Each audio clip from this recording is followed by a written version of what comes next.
6th ಅಹನ parent ಅವರು ವೇದಿಕೆಗೆ ಬರಬೇಕು ಅಂತ ಕೇಳ್ತಾ ಇದ್ದೀವಿ.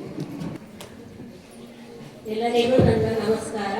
ಇದೇ ಫಸ್ಟ್ ಟೈಮ್ ನಾನು ವೇದಿಕೆ ಮೇಲೆ ಮಾತಾಡ್ತಾ ಇದ್ದೀನಿ, ಅದು ಅಹನಗೋಸ್ಕರ.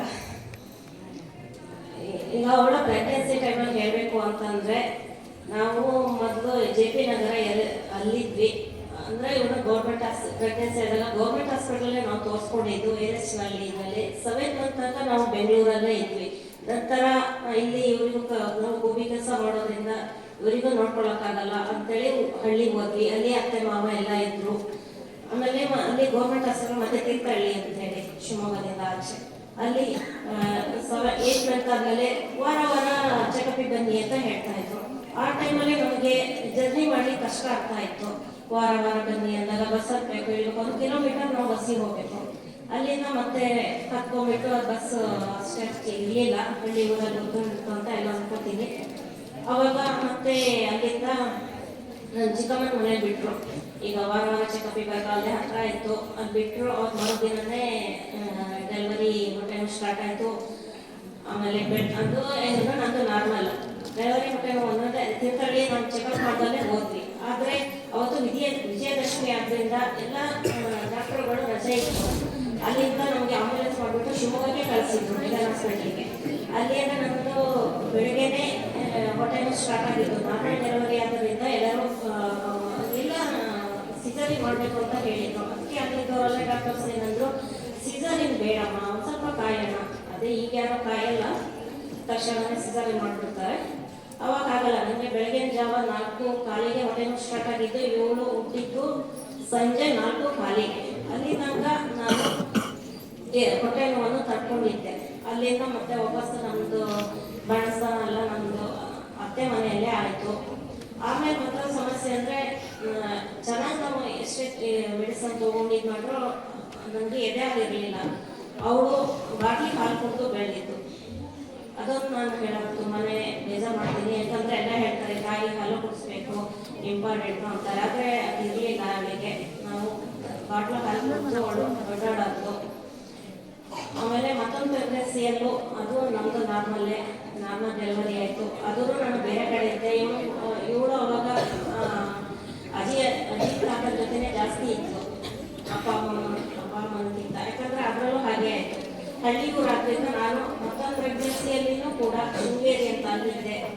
ಅಲ್ಲಿ ಇದ್ದು ಸ್ವಲ್ಪ ದಿನ ಇವಳು ಅಜಿತ್ ತಾತನ ಜೊತೆನೇ ಇದ್ಲು. ಅದು ನಾರ್ಮಲ್ ಡೆಲಿವರಿ ಆಯಿತು. ಮತ್ತು ಅಲ್ಲಿಂದ ಮತ್ತೆ ಸೀದಾ ನಮ್ದೆಲ್ಲ ಬಂದು ಅತ್ತೆ ಮಾವ ಮನೇಲೆ ಆಗಿತ್ತು. ಧನ್ಯವಾದ. ಅಹನ ಅವರ ತಾಯಿಯವರಿಗೆ ಧನ್ಯವಾದಗಳು. ಸೋಮಲತಾ 7th ಸ್ಟ್ಯಾಂಡರ್ಡ್ ಅವರ ತಾಯಿಯವರು ವೇದಿಕೆಗೆ ಬರಬೇಕು. ನಾನು ಫಸ್ಟ್ ಗಂಡ್ಮಕ್ಳಿಗೆ ಹೇಳೋದಕ್ಕೆ ಇಷ್ಟ. ನನ್ನ ಮಗಳು ಹೇಳ್ತಾ ಇದ್ರು, ಅಮ್ಮ ನೀನು ಬರಬೇಡ, ಅಳ್ಚೆ ಅಂತ ಹೇಳ್ತಾ ಇದ್ರು. ನನ್ನ ಜೀವನದಲ್ಲಿ ಆಗಿರೋ ಘಟನೆಗಳು ಮಕ್ಳಿಗೆ ತಿಳಿಸಿದ್ರೆ ಅವ್ರು ಪರಿವರ್ತನೆ ಮಾಡ್ಕೋತಾರೆ ಅನ್ನೋ ರೀತಿ ನಾನು ಯೋಚನೆ ಮಾಡ್ಕೊಂಡು ಬಂದಿದ್ದೀನಿ. ನಾವು 3 ಜನ ಹೆಣ್ಮಕ್ಳು, ರಾಮನಗರ ಜಿಲ್ಲೆ. ಫಸ್ಟು ನಮ್ಮ ಅಮ್ಮನ ಹೇಳ್ತೀನಿ. ನಮ್ಮ ಅಮ್ಮನಿಗೆ ಹೆಸರು ತಗೊಳಕ್ಕೆ ನನಗೆ ತುಂಬ ಖುಷಿ ಆಗುತ್ತೆ. ನಮ್ಮ ಅಪ್ಪ ನಮ್ಮ ಅಮ್ಮನ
2012ರಲ್ಲಿ ಮದುವೆ ಆಗುತ್ತೆ. ಮದುವೆ ಆಗುತ್ತೆ. ಒಬ್ರು ಸೊಸೆ ಬಂದ್ರು ಅಂತ ಯೋಚನೆ ಮಾಡಲ್ಲ, ಒಬ್ರು ಮನೆ ಕೆಲ್ಸದವ್ರು ಬಂದ್ರು ಅಂತ ಯೋಚನೆ ಮಾಡ್ತಾರೆ. ಇವತ್ತು ಏನಕ್ಕೆ ಬಂದಿದ್ದಾರೆ ಅವಳು, ಇನ್ನೊಬ್ರು ಮನೆ ಬೆಳಗ್ಗೆ ಬಂದಿದ್ದಾರೆ ಅಂತ ಅವಳು ಯೋಚನೆ ಮಾಡಲಿಲ್ಲ ಅವರು. ನನ್ನ ಮಗಳು ಪ್ರೆಗ್ನೆಂಟ್ ಆಗ್ತೀನಿ ನಾನು. 3 ತಿಂಗಳು ಏನಾಗಿದೆ ಅಂತ ಯಾರು ಕೇಳೋದಿರಲ್ಲ. 3 ತಿಂಗಳು ಆಯ್ತು ಅಂದ್ರೆ ಯಾರು ಏನಾಗಿದೆ ಅಂತ ಕೇಳಲ್ಲ ನನ್ನನ್ನ. ಏನಿಗೆ ಈ ತರ ನಮ್ಮ ಅತ್ತೆ ಕೂಡ ಇರ್ತಾರೆ, ನಮ್ಮ ನಾದಿನಿ ಕೂಡ ಇರ್ತಾರೆ.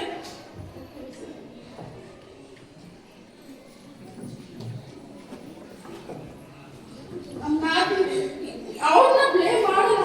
ಇದ್ದಿನ ಸಿಚುವೇಶನ್ ಅವ್ರು ಏನ್ ಮಾಡಿದ್ರು ಅದು ಇವಾಗ ನನಗೆ ಬುದ್ಧಿ ಕಲ್ತ್ಕೊಂಡಿದ್ದೀನಿ. 3 ತಿಂಗಳಲ್ಲಿ ಏನು ಏನಾಗಿದೆ ಅಂತ ಏನು ಕೇಳಲಿಲ್ಲ. ನನ್ನ ಮಗಳು ಸೋಮಲತ ಅಂತ ನನಗೆ ಕೇಳ್ಕೊಂಡು ತುಂಬಾ ಹೆಮ್ಮೆ ಪಡ್ಕೋತೀನಿ. ನನ್ನ ಮಗ ಶಶಾಂಕ್ ಅಂತ. ನಾನು ಒಂದು ವಿಷಯ ಕೇಳ್ತೀನಿ ನಮ್ಮ ಅತ್ತೆನ, ಅಮ್ಮ ಎಲ್ಲರೂ ಕೇಸರಿ ಕುಡಿತಾರೆ ಅಂತಾರೆ. ನಾನು ಇದು ಹೇಳ್ಬೇಕು ಗೊತ್ತಿಲ್ಲ.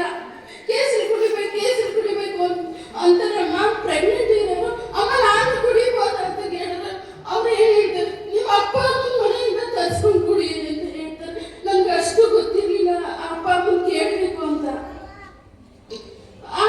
ಆಯ್ತು ಬಿಡಮ್ಮ ತರಿಸ್ಕೊಂಡು ಕುಡಿತೀನಿ.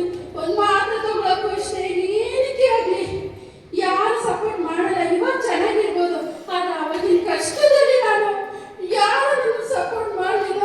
ನಮ್ಮ ಅಪ್ಪ ಒಂದು ಕೈ ಹಿಡ್ಕೊಂಡು ಹೇಳಿದ್ರು ನನಗೆ, ಅವ್ವ ನೀನು ಕಷ್ಟಪಟ್ಟ ಇನ್ನು ನನ್ನ ಮಗ ಈ ಥರ ಮಾಡ್ಬಿಟ್ಟ, ನೀನು ಹೊಟ್ಟೆಲಿ ಇನ್ನೊಂದು ಹೆಣ್ಮಗ ಆಗಲಿ, ಇನ್ನೊಂದು ಮನೆಗೆ ಸೊಸೆ ಆಗೋದು ಗೃಹಿಣಿ ಆಗ್ಬಾರ್ತಾಳೆ, ಆ ತಾಯಿ ಆಗ್ತಾಳೆ ಅವಳು ಅಂತ ಅಂದಾಗ ನನಗೆ ತುಂಬ ಖುಷಿ ಆಯಿತು.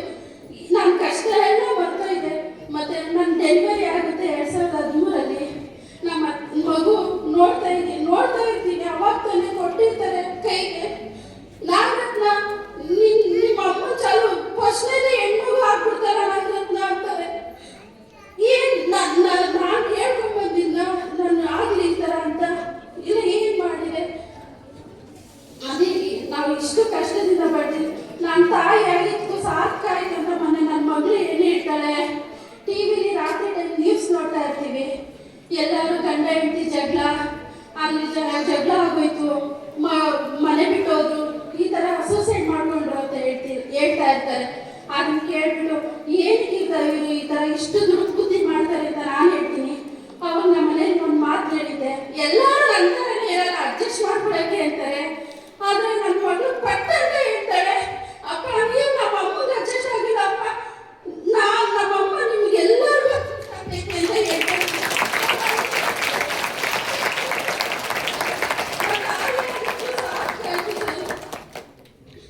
ತುಂಬಾ ವಿಷಯದಲ್ಲಿ ನನ್ನ ಮಕ್ಕಳು ನನಗೆ ಸಪೋರ್ಟ್ ಮಾಡ್ತಾರೆ. ತುಂಬಾ ನನಗೆ ಇವಾಗ ಚೆನ್ನಾಗಿರ್ಬೋದು ನಾನು, ಆದ್ರೆ ಹಳೇದು ಯಾವತ್ತೂ ಮರೆಯಲ್ಲ ಸರ್ ನಾನು.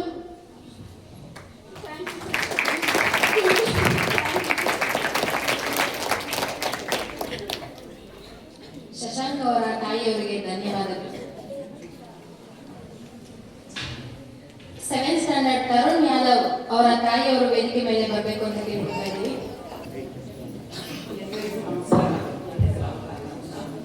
ನನ್ನ ಮನೇಲಿ ನೀನು ಮಾತಾಡಬೇಡ, ನೀನು ಬರಲೇಬೇಡ ಅಂತ ಹೇಳಿದ. ಅದು ಬಂದಿದ್ದೀನಿ. ಬರ್ಸ್ಕೊಂಡು ಬಂದಿದ್ದ ಲೆಟ್ರು ಮಿಸ್ಗೂ ಕೊಟ್ಟಿದ್ದೆ, ಗೊತ್ತಿಲ್ಲ. ನಾನು ಹಳ್ಳಿಯಲ್ಲಿ ಹುಟ್ಟಿ ಬೆಳೆದಿರೋದು. ನಮ್ಮ ದೊಡ್ಡ ಕುಟುಂಬ, ನಾವು 5 ಜನ, ನಾನೇ ದೊಡ್ಡವಳು. ಎಲ್ಲರನ್ನೂ ಓದಿಸೋ ಬಾಧ್ಯತೆ ನನ್ನ ಮೇಲೆ ನಿಂತು 10th ಮುಗಿದ ತಕ್ಷಣ ನಂದು ಸೋದರ ಸಂಬಂಧ ಮದುವೆ ಮಾಡಿ ಕೊಟ್ಬಿಟ್ಟು ಬೆಂಗಳೂರಿಗೆ ಬಂದೆ. ಬೆಂಗಳೂರು ಜೀವನ, ನಾನು ಆ್ಯಕ್ಚುಲಿ ಪಾವಗಡ ತಾಲೂಕು. ನಾನು ಆ ಪಾವಗಡ ತಾಲೂಕು ಹೆಂಗಿದೆ ಅಂತ ನೋಡಿದ್ದಿಲ್ಲ. ಅಂತ ಜೀವನ ಬಂದು ನನ್ನ ತಂಗಿಗೆ ಓದಿಸಿದ್ದು ನಾನೇ, ನನ್ನ ತಂಗಿಗೆ ಓದಿಸಿದ್ದು ನಾನೇ. ಎಲ್ಲ ಹಂಗೆ ಸುಖವಾಗಿ ಹೋಗ್ತಾ ಇತ್ತು. ನಮ್ಮ ಮನೆಯವ್ರು ಅರ್ಥ ಮಾಡ್ಕೊಂಡಿದ್ರು, ನನ್ನ ಜೀವನ ಚೆನ್ನಾಗಿತ್ತು. ಬಟ್ ಸಂಬಂಧಿಕರು ಅನ್ನೋದು ಇರ್ತಾರಲ್ವ, ಅವರು ಚುಚ್ಚಿ ಮಾತಾಡ್ತಾ ಇದ್ರು. ನಮ್ಮ ಮನೆಯಲ್ಲೇ ಇಟ್ಕೊಂಡು ನನ್ನ ತಂಗಿ ಮದುವೆ ಮಾಡಿದೆ. ತಂಗಿ ಮದುವೆ ಆಯಿತು. ತಂಗಿ ಕನ್ಸೀವ್ ಆದಾಗ ನನಗೆ ತುಂಬ ನೋವಾಯಿತು. ಅವಳು ನಮ್ಮ ಕಡೆ ಸೀಮಂತನ ಮಾಡ್ತಾರೆ. ಬೆಂಗಳೂರಿಂದಲೇ ಕರ್ಕೊಂಡೋಗಿ ಅವಳು ಸೀಮಂತನ ಮಾಡಿದಾಗ ತುಂಬಿಸೋಕೆ ಹೋದಾಗ ನನ್ನ ಪಾಪು ಇಲ್ಲ ಬೇಡ ಅಂದರು. ತುಂಬ ನೋವಾಯ್ತು. ಅವಾಗ ನಾನು ಡಿಸೈಡ್ ಮಾಡಿ ನಾನು ಎಲ್ಲ ಸಂಪಾದನೆ ಮಾಡ್ಬೋದು, ಆದರೆ ತಾಯಿ ಭಾಗ್ಯ ಮಾತ್ರ ದೇವರು ಕೊಟ್ಟಿರೋ ಬರ ಅದು. ನಮ್ಮಪ್ಪ ಇಲ್ಲಿಂದಲೇ ಕರ್ಕೊಂಡು ಹೋಗ್ತಾ ಇದ್ರು ದೇವಸ್ಥಾನಕ್ಕೆ ಪ್ರತಿಯೊಂದಕ್ಕೂ. ಆವಾಗ ಫೋನು ಇಲ್ಲ. ನಾನು ಎಷ್ಟೇ ಕೂತಿಂದ ಮಾತಾಡಿದ್ರೆ ಟೈಮಿಂಗ್ಸ್ ಹೇಳೋರು. ಇಲ್ಲಿಂದ ಹೋಗಿ ಪ್ರತಿಯೊಂದು ದೇವರು ಮಾಡಿದೆ, ಆದರೆ ದೇವ್ರ ಕರುಣೆ ಅನ್ನೋದೇ ಇರಲಿಲ್ಲ. 2007 ನನ್ನ ತಂಗಿ ಪಾಪು ಹುಟ್ಟಿದ್ದಾದ್ಮೇಲೆ ನಾನು ಕನ್ಸೀವ್ ಆದೆ. ತುಂಬ ಖುಷಿಯಾಯಿತು. ಎಲ್ಲರೂ ಹೇಳಿದಂಗೆ ನನ್ನ ಡೆಲಿವರಿ ಆದಾಗ ಮೊದಲನೇದು ಹೆಣ್ಣು. ಭಾಳ ವರ್ಷಕ್ಕೆ ನನ್ನ ಮದುವೆ ಮಕ್ಕಳಾಗಿದ್ದು 7 ವರ್ಷಕ್ಕೆ ನನ್ನ ಮಕ್ಕಳಾಯಿತು. ಹೆಣ್ಣು ಪಾಪು ಆಯಿತು ಅಂತ ಎಲ್ಲರೂ ಸ್ವಲ್ಪ ಕೇಳಿಯಲ್ಲಿ ಮಾತಾಡಿದ್ರು. ಆವಾಗಲೂ ನೋಡ್ತಿದ್ದೆ ಸುಮ್ಮನೆ ಆದರೆ ಇನ್ನು. ಯಾಕಂದರೆ ನನ್ನ ಮನೆಯಲ್ಲಿ ನನ್ನ ತಂದೆ ಎಲ್ಲರೂ ಇದ್ದರು, ಎಲ್ಲರೂ ಅಡ್ಜಸ್ಟ್ ಮಾಡ್ಕೊಂಡು ಹೋದ್ರು, ಅರ್ಥ ಮಾಡ್ಕೊಂಡ್ರು. ನನ್ನ ಜೀವನ ಚೆನ್ನಾಗಿತ್ತು. ಊರಿಗೆ ಹೋದಾಗೆಲ್ಲ ಸಾಮಾಜಿಕರ ಹತ್ರ ಮಾತು ಕೇಳಿ ಸಾಕಾಗ್ತಾ ಇತ್ತು. ಮತ್ತೆ ನನ್ನ ತಮ್ಮನ ಮದುವೆ ಮಾಡಿದೆ. ತಮ್ಮನ ಮದುವೆಯಲ್ಲಿ ನಮ್ಮ ಮನೆಯವರ ಅಕ್ಕ ದೊಡ್ಡವರು. ಒಂದೇ ಪಾಪು, ಅದು ಹೆಣ್ಣು, ಸಂಬಂಧದಲ್ಲಿ ಮದುವೆ ಆಗಿದೆ ಅಂತ ಅವತ್ತವರು ಚುಚ್ಚಿ ಮಾತಾಡಿದ್ರು. ಅವತ್ತು ನನ್ನ ಮೈಂಡಲ್ಲಿ ಫಿಕ್ಸ್ ಮಾಡಿಕೊಂಡೆ, ನನಗಿನ್ನೊಂದು ಪಾಪು ಬೇಕೇ ಬೇಕು ಅಂತ. ಬಂದ್ವಿ. ಹಂಗೆ ಕಾಲ ಕಳ್ಕೊಂಡು ಹೋಗ್ತಾ ಇತ್ತು. ಅದೇ ನಮ್ಮ ದೊಡ್ಡಮ್ಮವ್ರಿಗೆ ತುಂಬ ಸೀರಿಯಸ್ ಆಯಿತು. ತುಮಕೂರು ಸಿದ್ಧಾರ್ಥ ಹಾಸ್ಪಿಟಲಲ್ಲಿ ಇಲ್ಲಿಂದಲೇ ಓಡಾಡಿ ನನ್ನ ಮಗಳನ್ನ ಎತ್ಕೊಂಡು ಚೆನ್ನಾಗಿ ತೋರಿಸ್ದೆ ಎಲ್ಲ ಮಾಡಿದೆ. ಆ ಟೈಮಲ್ಲಿ ಅವ್ರು ತೀರೋದ್ರು. ಆ ಟೈಮಲ್ಲಿ ನಾನು ಊರಿಗೂ ಓಡಾಡಿದ್ದೀನಿ, ಅವ್ರ ತಿಥಿ ಎಲ್ಲ ಮಾಡಿದ್ದೀನಿ. ಆಮೇಲೆ ನಮ್ಮ ಅಪ್ಪವರು ಮನೆ ದೇವರು ಅಂತ ಕರ್ಕೊಂಡು ಬಂದಿದ್ರು. ಆ ದೇವರು ಅದೇ ಎಲ್ಲ ತಿರುಗಾಡಿದ್ದೀನಿ. ನಾನು ಕನ್ಸೀವ್ ಆಗಿರೋದೇ ಗೊತ್ತಿಲ್ಲ. ತುಂಬ ಜ್ವರ, ಬೆಂಗಳೂರು ಬಂದಮೇಲೆ ಜ್ವರ ಸುಸ್ತಾಗಿದ್ದು ಹಾಸ್ಪಿಟ್ಲಿಗೆ ಹೋದ್ರೆ ಕನ್ಸೀವ್ ಅಂತಾರೆ. ಆಲ್ರೆಡಿ ನನ್ನ ಹೊಟ್ಟೆಯಲ್ಲಿ 2ನೇ ಪಾಪು ಬೆಳೀತಾ ಇದೆ. ನನಗೆ ಗೊತ್ತೇ ಇಲ್ಲ. 3 ತಿಂಗಳು ಆವಾಗ ಹೋಗಿದೆ. ಅವನೇ ನನ್ನ ಮಗ ತರುಣ್. ಅವನು ತುಂಬ ಹಿಂಸೆ ಕೊಟ್ಟ.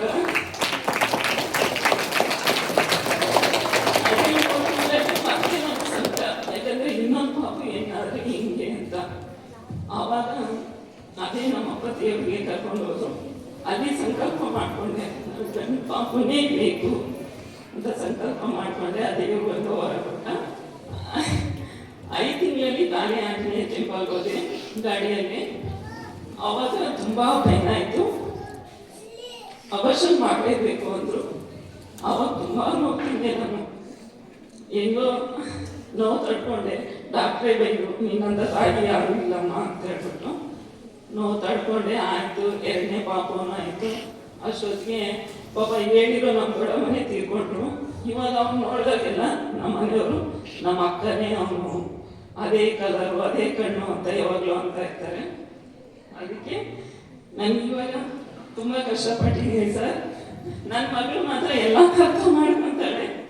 ಅವಳು ಬಾಂಡಿಂಗ್ ಎಲ್ಲ ಗೊತ್ತು. ಆದರೆ ನನ್ನ ಮಗ ಸ್ವಲ್ಪ ಲೇಜಿ.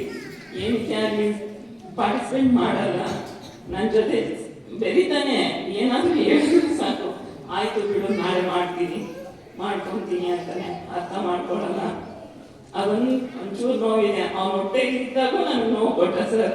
ಇವಾಗಲೂ ನೋವು ಕೊಡ್ತಾ ಇದ್ದಾನೆ.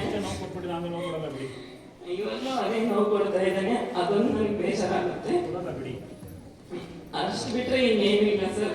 ನನ್ನ ಸಂಸಾರ ಚೆನ್ನಾಗಿದೆ, ಮಕ್ಕಳೆಲ್ಲ ಚೆನ್ನಾಗಿ ಅರ್ಥ ಮಾಡ್ಕೊತಾಳೆ. ನನ್ನ ಮಗಳಿದ್ದೆ ಸ್ಕೂಲಲ್ಲೇ ಹೋಗ್ಬಿಟ್ಟು ಇವಾಗ BE ಮಾಡ್ತಾ ಇದ್ದಾಳೆ. ಅವಳು ಮಾತ್ರ ಬಾಂಡಿಂಗ್ ಅಂದರೆ ತುಂಬ ಇಷ್ಟ ಅವಳಿಗೆ. ಸಂಬಂಧ ಅಂದರೆ ನನಗೆಲ್ಲ ದೊಡ್ಡ ಇವಾಗಲೂ ಇದ್ದೀವಿ, ಅದೇ ಸಂಬಂಧ ಹಂಗೆ ಇದ್ದೀವಿ. ಎಲ್ಲರೂ ಬರ್ತಾ ಇರ್ತಾರೆ, ಹೋಗ್ತಾ ಇರ್ತವೆ. ನನ್ನ ಮಗಳು ಅಷ್ಟೇ ಸರ್. ಇವಾಗ ಊರಿಗೆ ಹೋದ್ರು ನಮ್ಮಮ್ಮವ್ರು ಏನು ಕೆಲಸ ಮಾಡ್ತಾರೋ ಅದರಲ್ಲೆಲ್ಲ ಮಿಂಗಲ್ ಆಗ್ತಾಳೆ. ಅವಳು ಸೊಪ್ಪು ಮಾರೋಕ್ಕಾಗಲಿ, ಕಳೆ ತೆಗಿಯೋಕ್ಕಾಗಲಿ, ಪ್ರತಿಯೊಂದಕ್ಕೂ ಹೋಗ್ತಾಳೆ. ಪಾಲ್ಗುಣಿ ಅವ್ರ ಮಮ್ಮಿ ಹೇಳಿದ್ರು ಹೆಣ್ಮಕ್ಳು ಬೇಡ ಅಂತ. ಸರ್, ಹೆಣ್ಮಕ್ಳೇ ಅರ್ಥ ಮಾಡ್ಕೊಳ್ಳೋದು, ಹೆಣ್ಮಕ್ಳೇ ಬೇಕು. ಗಂಡು ಮಕ್ಳು ಏನಕ್ಕೂ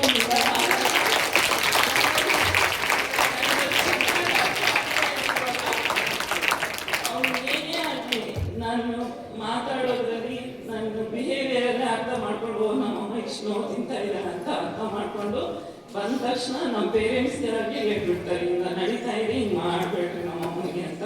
ಅದೇ ಗಂಡು ಮಕ್ಳು ಯಾರೂ ಅರ್ಥ ಮಾಡ್ಕೊಳ್ಳಲ್ಲ. ಹೆಣ್ಣು ಏನು ಬೇಕಾದರೂ ಮಾಡ್ಬೋದು, ಮನೆ ಕೆಲಸದಿಂದ IT ಕಂಪ್ನಿಯಲ್ಲಿವರೆಗೂ ಕೆಲಸ ಮಾಡ್ಬೋದು. ಗಂಡು ಮಕ್ಳು ಏನೂ ಮಾಡ್ತಾರೆ.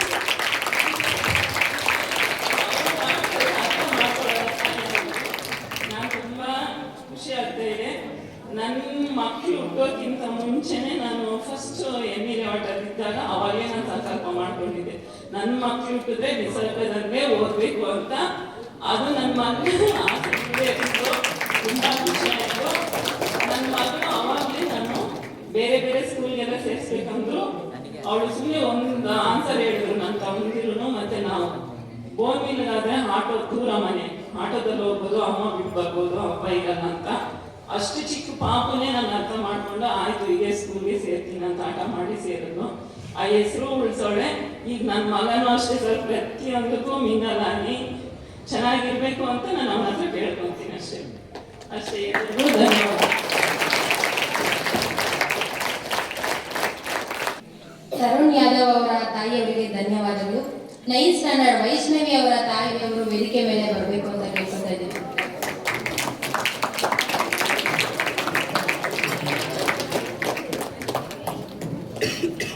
ಎಲ್ಲರಿಗೂ ನಮಸ್ಕಾರ. ನನ್ನ ಮಗಳು ವೈಷ್ಣವಿ. ಅವಳು ಇರ್ಬೇಕು ಅಂದ್ರೆ ಕಾರಣ ನಮ್ಮಮ್ಮ. ಇವತ್ತು ನಾನು ಪ್ರೆಗ್ನೆಂಟ್ ಆದಾಗ ನಮ್ಮಮ್ಮಗೆ ಹೇಳಿದ್ದು ಅಷ್ಟು. ಯಾಕಂದ್ರೆ ನಮ್ಮ ಯಜಮಾನ್ರು ಪ್ರೈವೇಟ್ ಜಾಬ್, ಅದು ಕಷ್ಟ ಇತ್ತು. ಅವಳು ಇವತ್ತು ಏನೇ ಓದ್ತಿದ್ರು ಇವತ್ತು ಓದಕ್ಕೆ ಕಾರಣ ನಮ್ಮಮ್ಮನೇ. ಪ್ರತಿಯೊಂದು ಫೀಸು ಕಟ್ಟೋದು ಅವರೇನೆ.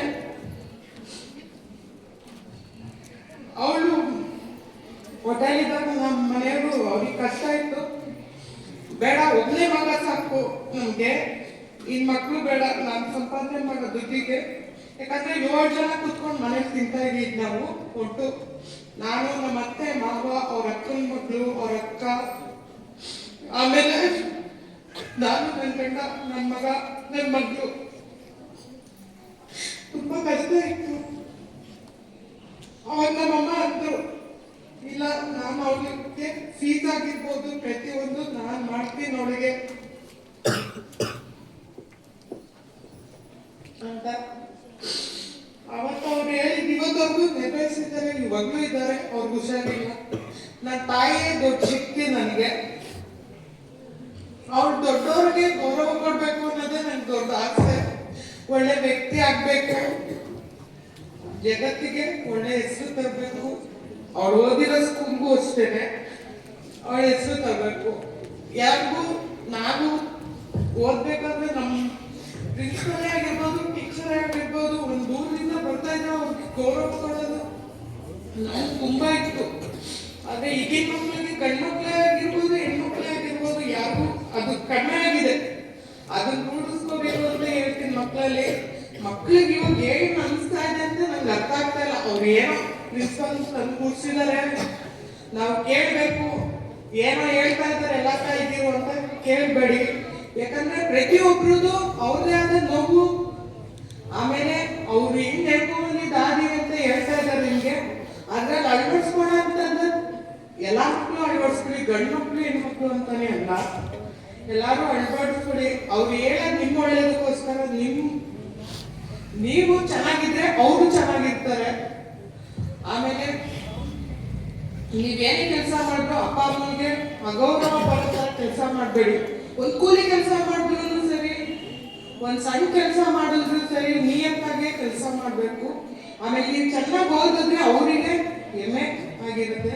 ಆಮೇಲೆ ನೀವು ಓದಿರೋಂಥ ಸ್ಕೂಲಿಗೂ ಹೆಮ್ಮೆ ತರ ಅಂತ ಕೆಲಸ ಮಾಡಿ, ಗೌರವ ಕೊಡಿ ಎಲ್ಲರಿಗೂ ಅಂತ ಕೇಳ್ಕೊತೀನಿ. ಅಷ್ಟೇ ಹೇಳ್ತಾ ನಾನು ಈ ಮಾತು ಮುಗಿಸ್ತೀನಿ.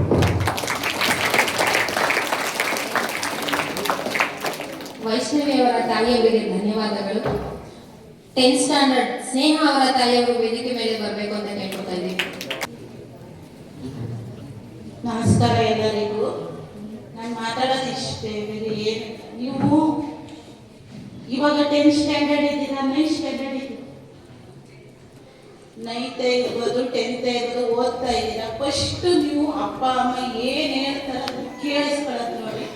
ಅದು ಹಿಂದೆ ಅವ್ರು ಎಷ್ಟೋ ಕಷ್ಟ ಬಿದ್ದಿರ್ತಾರೆ, ಅದೆಲ್ಲ ನಿಮ್ಗೆ ಅರ್ಥ ಮಾಡ್ಕೊಳ್ಳೋದು ನೋಡಿ. ಒಂದು ಮೊದಲನೇದು ಹೇಳ್ಬೇಕು ಅಂದ್ರೆ ಗೊತ್ತಿರುತ್ತೆ ನಿಮಗೆ. ನಾವು ಏನು ಹೇಳ್ತೀವಿ ಅದೆಲ್ಲ ನಾವು ಹೇಳೋಕ್ಕಾಗಲ್ಲ. ಎಷ್ಟೋ ಜನ ನಮಗೆ ಭಯ ಇರ್ತದೆ, ಫಸ್ಟ್ ಟೈಮ್ ಮಾತಾಡೋದು ಭಯ ಇರ್ತದೆ. ಏನೇ ನಾವು ಮಾತಾಡ್ರಿ, ಏನೇ ಇರಲಿ, ನೀವು ಒಂದು ಸಣ್ಣದಾಗಿದ್ದಾಗ ಒಂದು ಜ್ವರ ಬಂದರೆ ನಮಗೆ ಜ್ವರ ಬಂತೇನೋ ಅನ್ನೋ ಥರ ನಾವು ಫೀಲ್ ಮಾಡ್ಕೊಂಡಿರ್ತೀವಿ. ಇವಾಗ ನೀವು ದೊಡ್ಡವರಾಗಿರ್ತೀರ, ನಾವು ಒಂದು ಸಣ್ಣ ಮಾತನ್ನು ಸಹ ನೀವು ಫಸ್ಟ್ ಕಿವಿ ತಿನ್ಸಿ ಕಲಿಸೋದೇ ಹೇಳಿ, ನಾನೇ ಹೇಳಿ, ಯಾರೇ ಹೇಳಿ, ಅದನ್ನ ಫಸ್ಟ್ ಕಿವಿ ಕೊಟ್ಟು ಕೇಳಿಸ್ಕೊಳ್ಳಿ. ನೀವು ಎಷ್ಟು ದುಡಿತೀರ, ಎಷ್ಟು ದುಡ್ಡು ಮಾಡ್ತೀರ ಅದು ನಮ್ಗೆ ಬೇಕಾಗಿರಲ್ಲ. ಅಪ್ಪ ಅಮ್ಮಗೆ ಆಗಲಿ ಯಾರಿಗೆ ಆಗಲಿ, ನೀವು ಹೆಂಗೆ ಜೀವನದಲ್ಲಿ ಹೆಂಗಿರ್ತೀರ ಅದನ್ನ ನಾವು ಮಾಡ್ತೀವಿ. ಮತ್ತು ನೀವು ಧೈರ್ಯವಾಗಿ ಯಾವುದಕ್ಕೂ ಏನು ಕೂಗಬಾರ್ದು. ಮತ್ತು ಏನು ಹೇಳ್ತಾರೆ ಅದನ್ನ ಪ್ರತಿಯೊಬ್ಬ ಮಕ್ಕಳು ಕೇಳಿಸ್ಕೊಳ್ಳೋದು ನೋಡಿ, ಅದು ನಮ್ಗೆ ಬೇಕಾಗಿರೋದು ಅಷ್ಟೇ. ನಾನು ಸ್ವಂತದಾಗಿ ಹೇಳೋದು, ನನ್ನ ಮಕ್ಕಳು ಇರ್ಬೋದು, ಇಲ್ಲೇ ಮಾಡ್ತಾರೆ ಇಲ್ಲ, ಪ್ರತಿಯೊಂದು ಹೇಳ್ತಾ ಇರೋದು ಅಷ್ಟೇ. ಇಷ್ಟ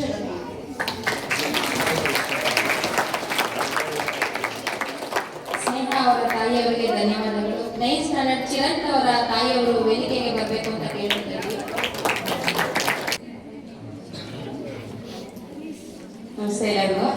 ನನ್ನ ಹೆಸರು ಅಶ್ವಿನಿ, ಚಿರಂತ್ ಅವರ ಅಮ್ಮ. ನನಗೆ ಏನು ಮಾತಾಡ್ತಿಲ್ಲ, ನಾನೇನು ಅಂತ ಕಷ್ಟಪಟ್ಟು ಅದು ಇದು ಅಂತೆಲ್ಲ ಏನು ಕಷ್ಟಪಟ್ಟಿಲ್ಲ. ಚೆನ್ನಾಗೇ ಇದ್ವಿ, ಚೆನ್ನಾಗಿ ಫೈನಾನ್ಷಿಯಲ್ ಆಗಲಿ ಯಾವುದ್ರಲ್ಲಾಗಲಿ ಯಾವುದೂ ಕಷ್ಟಪಟ್ಟಿಲ್ಲ. ಚೆನ್ನಾಗಿ ಸಾಕ್ತಾ ಇದ್ವಿ ಮಕ್ಕಳನ್ನ. ಮಗ ಹುಟ್ಟಿದಾಗಿಂದನೂ ಇವತ್ತಿನಾಗೂ ಅವ್ನು ಇದೇ ಥರ ಇರಬೇಕು, ಇದೇ ಥರ ಬೆಳಿಬೇಕು ಅಂತ ಅಂದ್ಕೊಂಡಿದ್ದೆ, ಅದೇ ಥರ ಬೆಳೆಸ್ತಾ ಇದ್ದೀನಿ. ಆಮೇಲೆ ಎಲ್ಲ ಇದರಲ್ಲೂ ಒಬ್ಬ ಫ್ರೆಂಡ್ ಆಗಿ ಒಂದು ಇದಾಗಿ ಮಕ್ಕಳನ್ನ ಬೆಳೆಸ್ತಾ ಇದ್ದೀವಿ. ಇಬ್ಬರು ಮಕ್ಕಳು ನನಗೆ. ಎಲ್ಲದರಲ್ಲೂ ಚೆನ್ನಾಗಿ ಪಾರ್ಟಿಸಿಪೇಟ್ ಮಾಡ್ತಾನೆ, ಎಲ್ಲದರಲ್ಲೂ ಒಳ್ಳೆ ಮಾತು ಹೇಳ್ತಾನೆ. ಇವತ್ತಿನವರೆಗೂ ಯಾವುದೇ ರೀತಿ ಒಂದು ಕೆಟ್ಟ ಹೆಸರುವಾಗಲಿ ಒಂದು ಇದಾಗಲಿ ನನಗೆ ಅಭ್ಯಂತರ ಮಾಡಿಲ್ಲ. ಒಂದೇನಪ್ಪ ಅಂತಂದರೆ, ಈ ವರ್ಷ ಒಂದು ಸ್ವಲ್ಪ ಆ ಕಡೆ ಈ ಕಡೆ ಆಗ್ತಾ ಇದೆ ಮನಸ್ಸು ಒಂಚೂರು. ಅದನ್ನೊಂಚೂರು ಸರಿ ಮಾಡ್ತೀನಿ, ನಾನು ಧೈರ್ಯ ಇದೆ ಮಾಡ್ತೀನಿ ಅಂತ. ಅಷ್ಟು ಬಿಟ್ಟರೆ ನನಗಿನ್ನೇನು ಹೇಳೋಕ್ಕಿಲ್ಲ. ತುಂಬ ಒಳ್ಳೆ ದೊಡ್ಡ ಕನಸೇ ಇಟ್ಕೊಂಡಿದ್ದೀನಿ ನನ್ನ ಮಗನ ಬಗ್ಗೆ. ಯಾರಾಗ ಏನಾರು ಅಂದ್ರೆ ಸಾಕು, ನಾನು ದಿವಸ ಎಲ್ಲ ಆಡ್ತಾನೆ ಇರ್ತೀನಿ ನಾನು ನನ್ನ ಮಗನ ಬಗ್ಗೆ. ನಮ್ಮ ಮನೆಯವರು ಅದು ಬೈದ್ರು ಸತ ನಾನು ಒಂದು ದಿವಸ ಎಲ್ಲ ಆಡ್ತಾನೆ ಇರ್ತೀನಿ. ನನ್ನ ಮಗನ ಬಗ್ಗೆ ಒಟ್ಟಾಗ ಯಾರು ಏನು ಅನ್ಬಾರ್ದು ನನಗೆ, ಅಷ್ಟು ದೊಡ್ಡ ಕನಸು ಇಟ್ಕೊಂಡಿದ್ದೀನಿ ನನ್ನ ಮಗನ ಬಗ್ಗೆ. ಸತ ಒಂದ್ಸತಿ ಯಾವಾಗ ಕರೆದು ನನ್ನ ಮಗನ ಬಗ್ಗೆ ನಾನು ಹೇಳಿದ್ರೆ ನಾನು ಒಂದು ದಿವಸ ಎಲ್ಲ ಪೂರ್ತಿ ಅಳ್ತಾನೆ, ಊಟ ತಿಂಡಿ ಬಿಟ್ಟು ಅಳ್ತಾ ಇರ್ತೀನಿ. ಅಷ್ಟು ದೊಡ್ಡ ಕನಸು ಇಟ್ಕೊಂಡಿದ್ದೀನಿ ನನ್ನ ಬಗ್ಗೆ. ಅವನು ಕೆಟ್ಟ ಹೆಸರು ಇವತ್ತಿನವರೆಗೂ ತಂದಿಲ್ಲ. ನಾನು ಹೇಳ್ತಾನೆ, ಪ್ರತಿಯೊಂದು ಮಾಡ್ತಾನೆ. ಮುಂದೆ ಒಳ್ಳೆ ಹೆಸರು ತರ್ತಾನೆ ಅಂತ ನಾನು ಅಂದ್ಕೊಂಡಿದ್ದೀನಿ. ನಾವೆಲ್ಲರೂ ನಾನಾಗಲಿ ಅವನ್ನ ತುಂಬ ಚೆನ್ನಾಗಿ ಬೆಳೆಸ್ತಾ ಇದ್ದೀನಿ, ತುಂಬ ಇದಾಗಿ ಬೆಳೆಸ್ತಾ ಇದ್ದೀನಿ. ನಮ್ಮ ಊರಲ್ಲಿ ದೊಡ್ಡ ಫ್ಯಾಮಿಲಿ, ಅವನೇ ಒಂದು ಸ್ವಲ್ಪ ದೊಡ್ಡವನು, ಮಕ್ಕಳಲ್ಲೆಲ್ಲ ಎಲ್ಲರನ್ನೂ ಅಷ್ಟೇ ತುಂಬ ಚೆನ್ನಾಗಿ ನೋಡ್ಕೊತಾನೆ. ತಾತ ಅಜ್ಜಿನಾಗಲಿ ಎಲ್ಲರನ್ನೂ. ಅವನ ಬಗ್ಗೆ ಯಾವುದೇ ರೀತಿ ಕಂಪ್ಲೇಂಟ್ ಇಲ್ಲ ನನಗೆ ಇವತ್ತಿನವರೆಗೂ. ಹೆಮ್ಮೆ ಅನಿಸುತ್ತೆ ನನಗೆ. ಅವ್ರ ಅಮ್ಮ ಅಂತ ಹೇಳ್ಬೇಕೆ ನನಗೆ ಹೆಮ್ಮೆ ಅನಿಸುತ್ತೆ ಅಷ್ಟೇ, ಏನಿಲ್ಲ. Thank you. ಚಿರಂತ್ ಅವರ ತಾಯಿಯವರಿಗೆ ತುಂಬಾ ಧನ್ಯವಾದಗಳು. ಗಮನ್ 7th ಸ್ಟ್ಯಾಂಡರ್ಡ್ ಅವರ ತಾಯಿಯವರು ವೇದಿಕೆಗೆ ಬರಬೇಕು ಅಂತ ಕೇಳ್ಕೊಳ್ತಾ ಇದ್ದೀವಿ.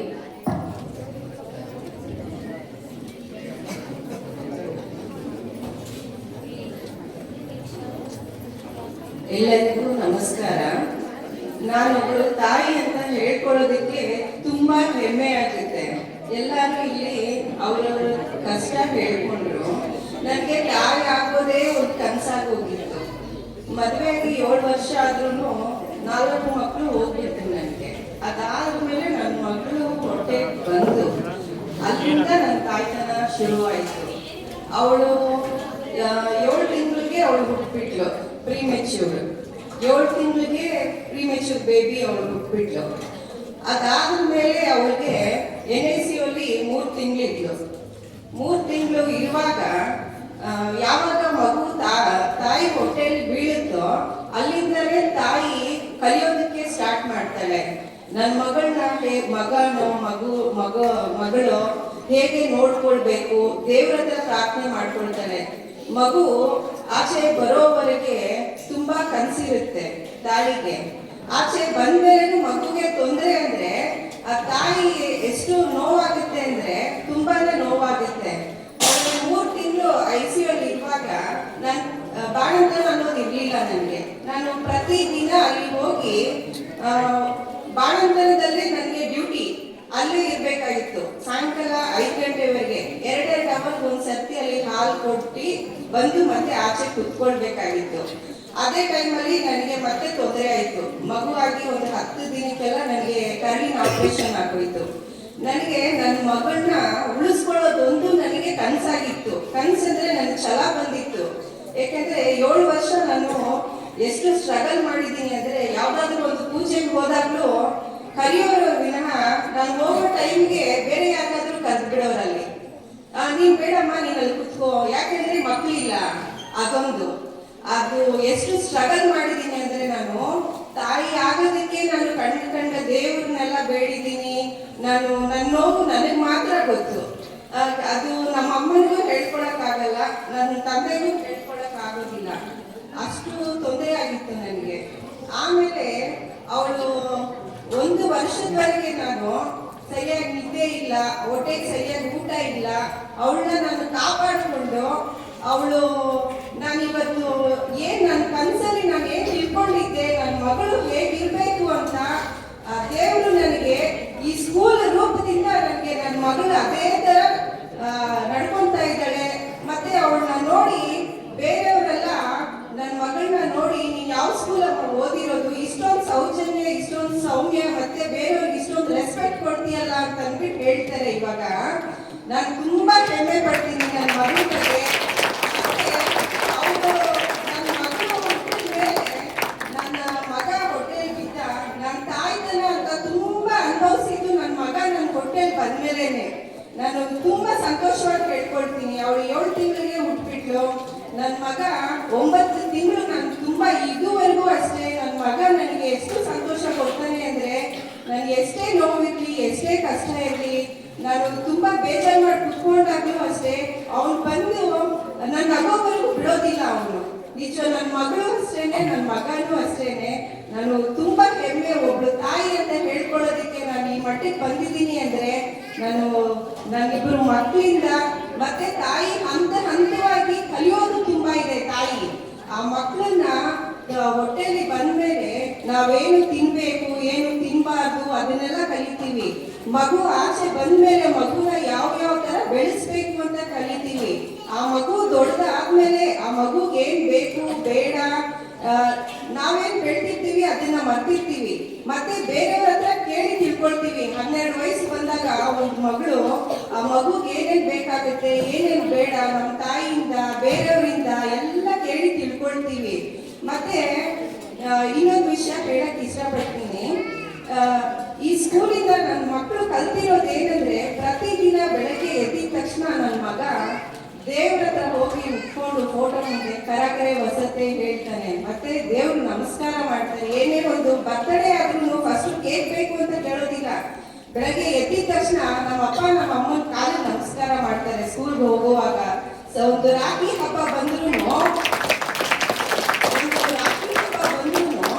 ರಾಖಿ ಕಟ್ಟಿದ ನಂತರ ನನ್ನಿಬ್ರು ಮಕ್ಕಳು ನಮ್ಮ ತಂದೆ ತಾಯಿ ಕಾಲಿಗೆ ನಮಸ್ಕಾರ ಮಾಡ್ತಾರೆ. ಅದನ್ನ ನೋಡಿದಾಗ ನನಗೆ ಎಷ್ಟು ಸಂತೋಷ ಆಗುತ್ತೆ ಅಂದ್ರೆ, ತುಂಬಾ ಸಂತೋಷ ಆಗುತ್ತೆ. ಮತ್ತೆ ನನ್ನ ಮಗನಿಗೂ ಹೇಳೋದು ಇಷ್ಟೇ, ಅಪ್ಪ ನೀನು ಕೋಟಿ ದುಡಿಯೋದು ಬೇಡಪ್ಪ, ಉದಯ್ ಸರ್ ತರ ಆಗಪ್ಪ. ನೀನು ಒಂದು 100 ಜನ ಮಕ್ಕಳಿಗೆ ಪಾಠ ಹೇಳ್ಕೊಡು ಅಂತ ನಾನು ಪ್ರತಿ ಸರ್ತಿ ಹೇಳ್ತೀನಿ. ನೀವು 100 ರೂಪಾಯಿ ದುಡಿದ್ರು ಅದ್ರಲ್ಲಿ ಒಂದು 10 ರೂಪಾಯಿ ಈ ರೋಡ್ ಸೈಡ್ ಅಲ್ಲಿ ಊಟ ಇರ್ತಾರಪ್ಪ, ಅವ್ರಿಗೆ ಕೊಡಪ್ಪ ನೀನು ಅಂತ ಅಂದ್ಬಿಟ್ಟು ನಾನು ತುಂಬಾ ಸರ್ತಿ ಹೇಳ್ತೀನಿ. ನೀವು ಬೇಕಾದ್ರೆ ನನ್ನ ಮಗನಿಗೂ ಕೇಳಿ. ಮತ್ತೆ ಇನ್ನೊಂದು ಹೇಳಕ್ ಇಷ್ಟಪಡ್ತೀನಿ, ನಮ್ಮ ಮನೆಯವರು ಹುಷಾರಿರ್ಲಿಲ್ಲ.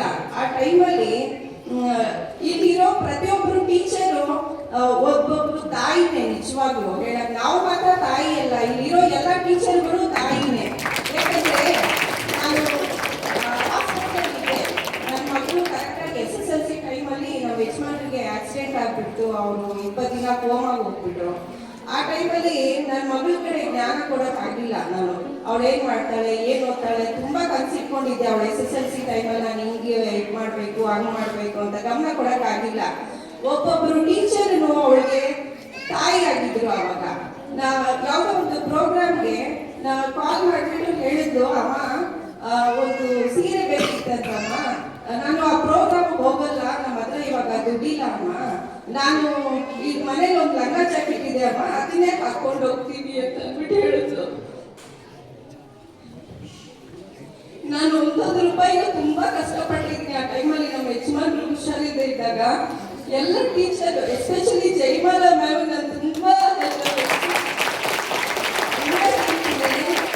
ಟೈಮಲ್ಲಿ ನನ್ನ ಮಗಳಿಗೆ ಒಂದು ಸೀರೆ ಮತ್ತೆ ಬ್ಲೌಸ್ ಹೊಲ್ದ್ಕೊಟ್ಟಿದ್ದಾರೆ. ನಾನು ನನ್ನ ಮಗಳಿಗೆ ಹೇಳಿದ್ದೀನಿ, ನಾನು ಬೀರಲ್ಲಿ ಎಲ್ಲ ಬಟ್ಟೆಗಿಂತ ಮೇಲೆ ಆ ಸೀರೆಯ ಜಾಕೆಟ್ ಇಡ್ಸಿದ್ದೀನಿ. ಯಾಕಂದ್ರೆ ಇದನ್ನು ನೋಡಿ ನಿನ್ ಕಲಿಯಮ್ಮ, ಬೇರೆಯವ್ರಿಗೆ ಸಹಾಯ ಮಾಡೋದು ಅಂತ ಅಂದ್ಬಿಟ್ಟು ಯಾವತ್ತೂ ಹೇಳ್ತೀನಿ ನಾನು. ಅದು ಅಮೂಲ್ಯವಾದದ್ದು ಆ ಸೀರೆನೂ ಆ ಜಾಕೆಟ್. ಮತ್ತೆ ಉದಯ್ ಸರ್ ಅವ್ರಿಗೂ ನಾನು ತುಂಬಾನೇ ಧನ್ಯವಾದ ಹೇಳಕ್ ಇಷ್ಟಪಡ್ತೀನಿ. ಆ ಟೈಮಲ್ಲಿ ನನ್ನ ಮಗಳು ಓದೋದೇ ಆಗಲಿ ನೀನು ಓದ್ಬೇಕಮ್ಮ, ಯಾವುದನ್ನು ತಲೆಗೆ ಹಾಕೊಳ್ಬೇಡ ಅಂತ ಅಂದ್ಬಿಟ್ಟು ತುಂಬಾನೇ ಹೇಳಿದ್ದಾರೆ. ನಾನು ಸಾಯೋವರೆಗೆ ಇದನ್ನ ಯಾವತ್ತೂ ಮರೆಯೋದಿಲ್ಲ. ಉದಯ್ ಸರ್ ನಮ್ಗೆ ತುಂಬಾ ಸಹಾಯ ಮಾಡಿದ್ದಾರೆ ಆ ಟೈಮಲ್ಲಿ. ನಾನು ನಿಜವಾಗ್ಲೂ ತುಂಬಾ ಋಣಿಯಾಗಿರ್ತೀನಿ. ಮತ್ತೆ ನನ್ನ 2 ಮಕ್ಕಳು ಇಲ್ಲಿ ಓದೋದ್ರಿಂದ ನಾನು ತುಂಬಾ ಹೆಮ್ಮೆಯಾಗಿ ಹೇಳ್ಕೊಡ್ತೀನಿ. ನನ್ನ ಮಕ್ಕಳು ತುಂಬಾನೇ ಒಳ್ಳೇದ್ ಕಲಿತಿದ್ದಾರೆ. ಮತ್ತೆ ನನ್ನ ಮಗಳು ಇವಾಗ ಏನು ಬೇರೆ ಕಾಲೇಜಿಗೆ ಹೋದ್ರೂ ಬೇರೆ ಮಕ್ಕಳು ತುಂಬಾ ಖರ್ಚು ಮಾಡಿ ಎಕ್ಸ್ಪೆನ್ಸಿವ್ ಆಗಿ ಜಾಲಿಯಾಗಿರ್ತಾರೆ. ನನ್ನ ಮಗಳು ಆ ಥರ ಇಲ್ಲ. ಇಲ್ಲೇನ್ ಕಲ್ತಿದ್ದಾಳೆ ಅದನ್ನೇ ಅಳವಡಿಸ್ಕೊಂಡಿದ್ದಾಳೆ ನನ್ನ ಮಗಳು. ಮಮ್ಮಿ ಎಲ್ಲ 500 ಖರ್ಚು ಮಾಡ್ತಾರೆ ಮಮ್ಮಿ, ನಾನು ಆಯ್ತಮ್ಮ ನೀನು ಒಂದು 50 ರೂಪಾಯಿ ಕೊಡ್ತೀನಿ ತಗೊಂಡು. ಬೇಡ ಮಮ್ಮಿ ನಾನು ಹೋಗಲ್ಲ ಅವ್ರ ಜೊತೆಗೆ, ನಾನು ಖರ್ಚು ಮಾಡಕ್ ಇಷ್ಟಪಡಲ್ಲ ಮಮ್ಮಿ. 1 ರೂಪಾಯಿ ತುಂಬಾ ಕಷ್ಟಪಟ್ಟು ನೀವು ಇದ್ ಮಾಡ್ತೀರಾ, ನಾನು ಹೋಗೋದಿಲ್ಲ ಮಮ್ಮಿ ಅವ್ರ ಜೊತೆ, ನಾನು ಮನೇಲೆ ಓದ್ಕೊಳ್ತೀನಿ, ಓದೋದನ್ನೇ ಖರ್ಚಾಗೋದು ಅಂತ ಅಂದ್ಬಿಟ್ಟು ಹೇಳ್ತಾಳೆ. ಅವಳನ್ನ ನೋಡಿ ಮತ್ತೆ ನಾನ್ ಕಲಿಬೇಕು ಅಂತ ಅಂದ್ಬಿಟ್ಟು ನಾನು ಇದ್ ಮಾಡ್ತೀನಿ. ಅದೆಲ್ಲದ್ರ ಕಾರಣ ನಮ್ ಸ್ಕೂಲು. ಆದ್ರಿಂದ ಮಕ್ಳಿಗೆ ಹೇಳೋದ್ರೆ ನಾನು ಇಷ್ಟಪಡೋದು ಒಂದೇನೆ, ಇವಾಗ ಎಲ್ಲ ಅಮ್ಮಂದ್ರು ಏನ್ ಹೇಳಿದ್ರು ಅದನ್ನ ತಲೆಯಲ್ಲಿ ಇಟ್ಕೊಳ್ಳಿ. ನೀವು ಇಷ್ಟು ದೊಡ್ಡವರಾಗೋದಕ್ಕೆ ಕಾರಣ ಊಟ ತಿಂದಿದ ತಕ್ಷಣ ಬೆಳೆದಿಲ್ಲಪ್ಪ.